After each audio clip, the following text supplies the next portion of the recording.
Yang kemudian di Belanda itu menjadi perdebatan.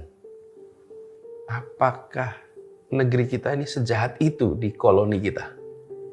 Apakah kami, ini kalau bahasa mereka, di koloni Nusantara itu sejahat itu? Dan timbul gerakan perlawanan. Dari dalam Belanda. Di dalam ya? Belanda sendiri. Karena melihat ini dolim, ini ketidakadilan yang melampaui batas. Karena kisah-kisah itu tertulis ke sana sini. Nah, lalu muncul politik etis, politik balas budi di tanah koloni mereka. Nah, politik tanah balas budi itu, politik etis itulah kemudian membuat kebijakan bikin sekolah, bikin rumah sakit, bikin fasilitas-fasilitas penunjang.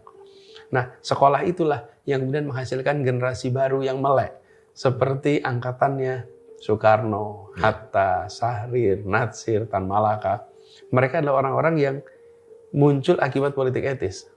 Jadi, saya melihatnya seperti rangkaian. Soekarno dan Hatta muncul karena politik etis, sehingga ada sekolah. Politik etis muncul karena ada politik tanam paksa. Politik tanam paksa muncul karena ada Perang Diponegoro. Wow. Jadi, Perang Diponegoro itu ada, kalau pakai pendekatan sejarah, namanya path dependence. Path dependence itu kan menjelaskan sebuah peristiwa terjadi karena peristiwa sebelumnya, dependent pada peristiwa lagi, Nah, ini hulunya itu Perang Diponegoro. Perang Diponegoro itulah yang kemudian dari konteks waktu nih, 125 tahun kemudian mengantarkan kita pada kemerdekaan. Beliau bergerak 1820 ya? Iya. 1820 dan 1945 kita merdeka. Tapi panjang tuh. Bangkrut, politik tanam paksa, politik etis. Kemudian kita punya satu generasi terdidik. Nah, sekarang saya pasang itu di Joglo sebagai sebuah rangkaian, satu di timur, satu di barat.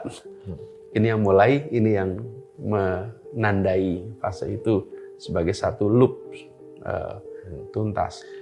Nah, mungkin itu kali Pak Anies ya, kenapa akhirnya disebut sebagai tongkat yang punya kesaktian ya, mungkin sebagai simbol perjuangan yang akhirnya secara turut-temurun, secara tidak langsung menyebabkan kemerdekaan buat